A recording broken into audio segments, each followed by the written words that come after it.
नमस्कार बच्चों, आपका स्वागत है। मैं ओपीसी वर्मा और आज हम देखेंगे संविधान, शासन व्यवस्था और सामाजिक सरोकार में निर्वाचन आयोग के संबंध में। हमने पहले देखा था कि किस प्रकार से पूरा क्रियाकलाप होता है, किस प्रकार से चुनाव किए जाते हैं, लोकसभा राज्यसभा का गठन कैसे होता है और साथ ही साथ जो विभिन्न महत्वपूर्ण पदों पर आसीन लोग हैं, प्रधानमंत्री, राष्ट्रपति और अन्य लोग किस प्रकार से अपना काम करते हैं। और हमने साथ ही साथ देखा न्यायपालिका। इसके अलावा हमारे संगठन और समाज का एक बहुत महत्वपूर्ण हिस्सा है निर्वाचन आयोग, जो कि चुनाव होता है और सारी कार्यवाहियां होती हैं वो देखने के लिए निर्वाचन आयोग होता है, जो कि सारा कार्यकलाप करता है। तो आज हम देखेंगे निर्वाचन आयोग।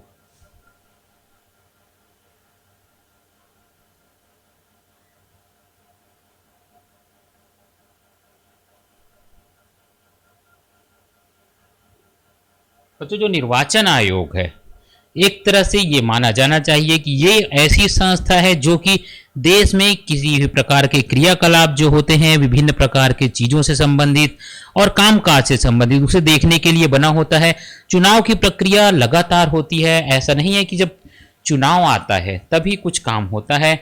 ये प्रक्रिया चलती रहती है, क्योंकि हम जानते हैं कि देश में बहुत सारे मतदाता हैं, तो उनका नाम जो है वो एक सूची में रखा जाता है और उस सूची का अद्यतन लगातार किया जाता है। और ये काम निर्वाचन आयोग के द्वारा लगातार किया जाते रहता है, चाहे चुनाव हो रहे हों चाहे चुनाव ना हो रहे हो, सतत प्रक्रिया है।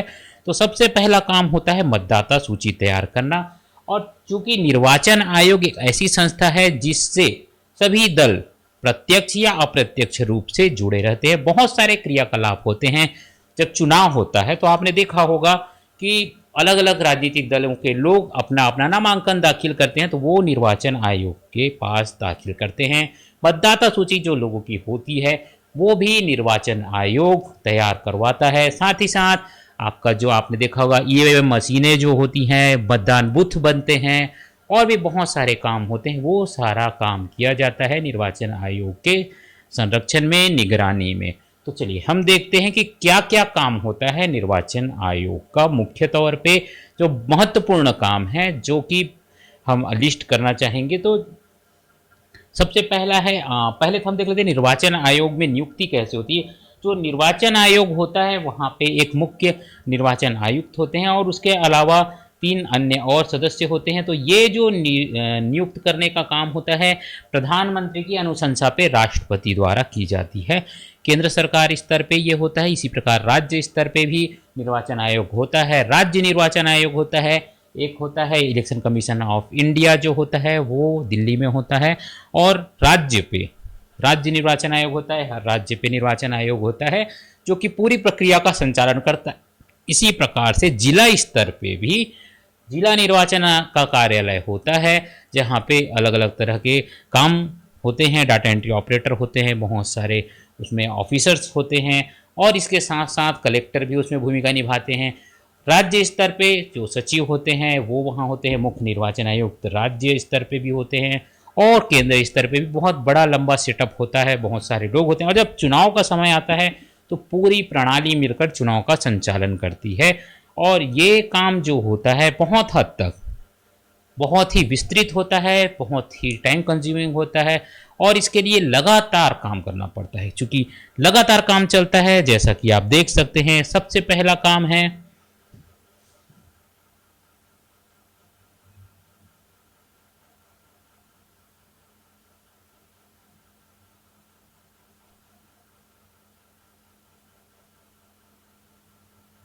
मतदाता सूची का संधारण करना। मतदाता सूची ये वो सूची होती है जिसमें लगातार अपडेशन होते हैं। हर व्यक्ति जो कि 18 साल से ऊपर की आयु के हैं उनका नाम, जो बीएलओ होते हैं, इन्हें बूथ लेवल ऑफिसर कहा जाता है, ये मतदाता सूची का संधारण करते हैं, लोगों का नाम जोड़ते हैं यदि वो 18 साल से ऊपर की आयु हो जाती है। साथ ही साथ यदि किसी की मृत्यु हो जाती है, कोई शिफ्ट हो जाता है, कहीं चला जाता है, तो उसका नाम काटा जाता है। यदि कोई तकनीकी दिक्कत हो या नाम इत्यादि में किसी भी प्रकार की त्रुटि है तो उसे सुधारा जाता है, फोटो इत्यादि अपडेट किया जाता है। और भी बहुत सारे काम हैं जो मतदाता सूची संधारण के अंतर्गत आते हैं। इसके अलावा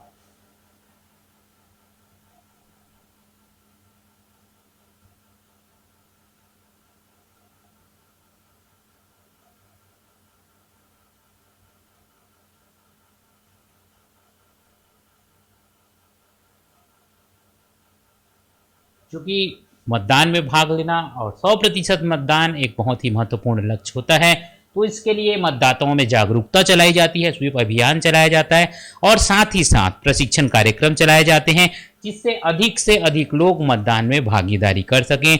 और ये होता है 100% मतदान के लिए।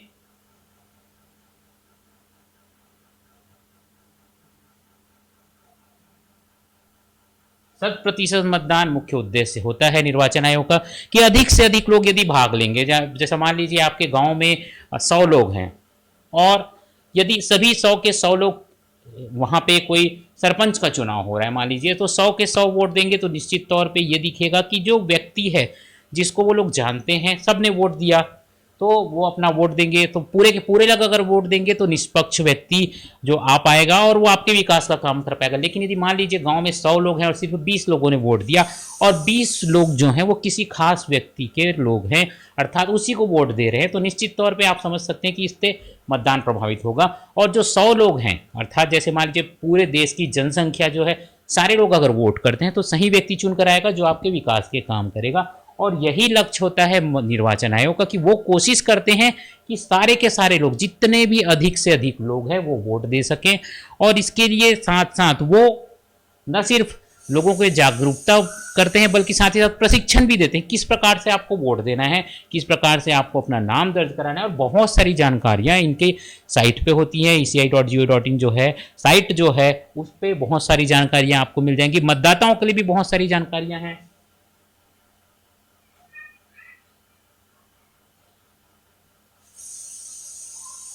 ये साइट है जिसका प्रयोग किया जा सकता है जानकारियों को देखने के लिए।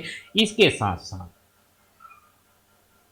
जो निर्वाचन आयोग होता है उसका एक और काम होता है राजनीतिक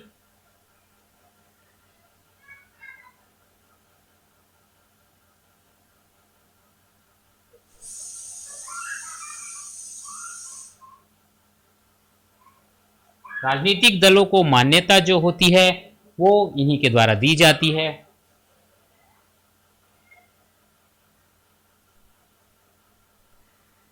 अर्थात जो वोट मिलता है, अर्थात किसी चुनाव में कितना वोट किसी दल को मिला, इसके आधार पर निर्धारित होता है कि वो दल राष्ट्रीय दल है, राज्य स्तरीय दल है या कि मान्यता प्राप्त दल है। इस प्रकार से अलग अलग लेवल पे उनको मान्यता निर्वाचन आयोग के द्वारा दिया जाता है। और उसी प्रकार से जो मतदाता जो बैलेट है, अर्थात जहां पे वोट होता है वहां पे जो प्रिंटिंग होता है नाम का 1 2 3 4, तो वो राजनीतिक दलों के लेवल के आधार पे होता है कि किस प्रकार का दल है, राजनीतिक है, राष्ट्रीय दल है, राजकीय दल है, तो उस प्रकार से उनका क्रम बनता है। और ये सब काम जो होता है निर्वाचन आयोग के द्वारा दिया जाता है। साथ ही साथ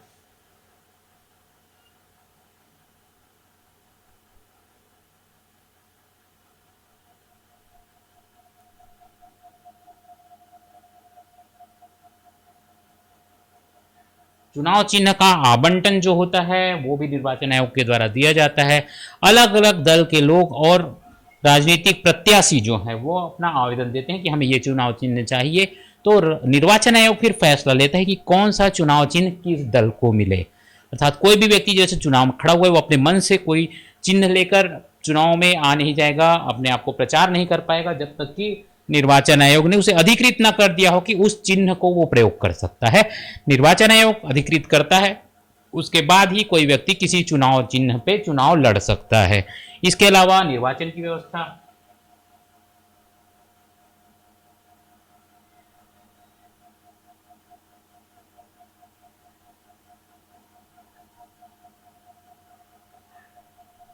निर्वाचन में बहुत सारी चीजें आती है। जो पोलिंग बूथ है, मतदान केंद्र, इसके अलावा और भी बहुत सारी चीजें हैं। आपका ईवीएम मशीन है और साथ ही साथ कर्मचारियों को ट्रेनिंग देना हुआ, और भी बहुत सारी व्यवस्थाएं हैं। मतगणना की व्यवस्था है। ये सारी व्यवस्थाएं निर्वाचन आयोग के द्वारा की जाती है, चाहे लोकसभा का चुनाव हो, राज्यसभा का चुनाव हो या अन्य चुनाव होते हैं। इसके अलावा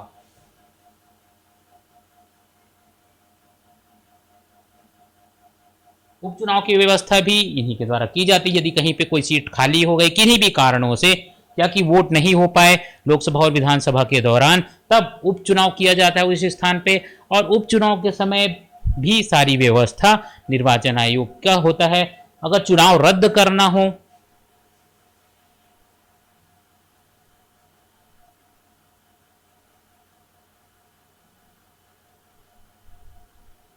अगर कहीं पे किसी कारण से कोई परिस्थिति ऐसी बन गई कि किसी जगह पे वोटिंग नहीं हो पा रही है, तो चुनाव रद्द करा के फिर से उपचुनाव वहां पे कराने की व्यवस्था निर्वाचन आयोग के पास होती है, और ये काम उनके द्वारा किया जाता है। इसके अलावा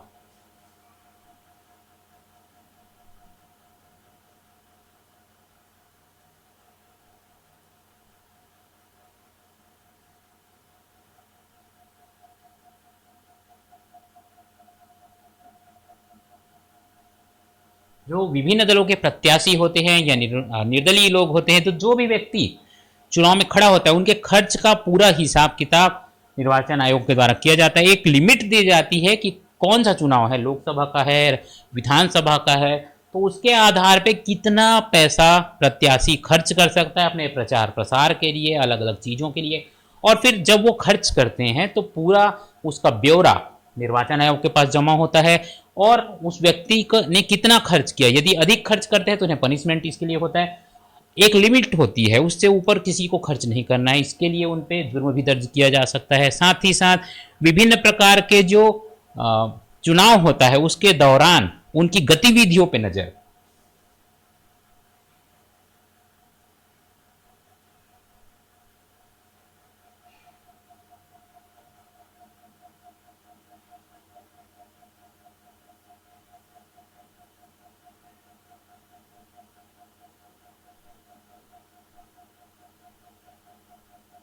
गतिविधि की निगरानी की जाती है। आपने देखा होगा कि चुनाव के दौरान बहुत सारा काम होता है, तो उसके लिए बहुत सारे सॉफ्टवेयर भी बनाए गए हैं, सिविजिल है, और इसके साथ साथ और भी बहुत सारे सॉफ्टवेयर बनाए गए हैं जिसके माध्यम से नज़र रखा जाता है कि कौन सा प्रत्याशी है, किस प्रकार का काम कर रहा है, और उसकी तुरंत शिकायत हो सके। इसके लिए हेल्पलाइन सेंटर भी होते हैं।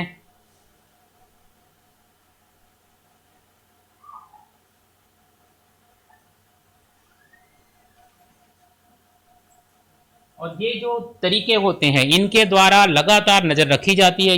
यदि कोई व्यक्ति जो चुनाव की प्रक्रिया में संलग्न है और किसी प्रकार की आपराधिक गतिविधि कर रहा है या मतदाताओं को प्रभावित करने का कार्य कर रहा है, तो उस पर कार्यवाही की जा सकती है, तुरंत शिकायत की जाती है। टोल फ्री नंबर, जब निर्वाचन होता है, चुनाव होता है, उस समय टोल फ्री नंबर बनाया जाता है, और भी बहुत सारे कॉन्टैक्ट नंबर होते हैं, वेबसाइट होते हैं जिनके द्वारा नजर रखी जाती है विभिन्न प्रकार के लोगों पे, किस प्रकार से वो अपना चुनाव का प्रचार प्रसार कर रहे हैं और किस प्रकार से वो अपना क्रियाकलाप कर रहे हैं। तो ये सारा कार्य निर्वाचन आयोग के द्वारा किया जाता है। तो एक बहुत बड़ा कार्य है। ये तो सिर्फ कुछ लिस्ट है कि ये इस प्रकार का कार्य किया जाता है। इसके अलावा भी बहुत सारा कार्य जो निर्वाचन आयोग निर्धारित करते रहता है, और साथ ही साथ ये कामकाज है जो लगातार चलते रहता है समय के साथ साथ, और साल में पूरे साल ये काम चलता है, चाहे चुनाव हो चाहे चुनाव ना हो। निर्वाचन आयोग लगातार अपना काम करता है, और चूंकि हमारा देश बहुत बड़ा है, बहुत सारे राज्य हैं, तो लगातार कहीं ना कहीं चुनाव चलता है। और जब चुनाव चलता है उस समय पे निर्वाचन आयोग घोषणा करता है कि आचार संहिता लग गई है। आचार संहिता की घोषणा भी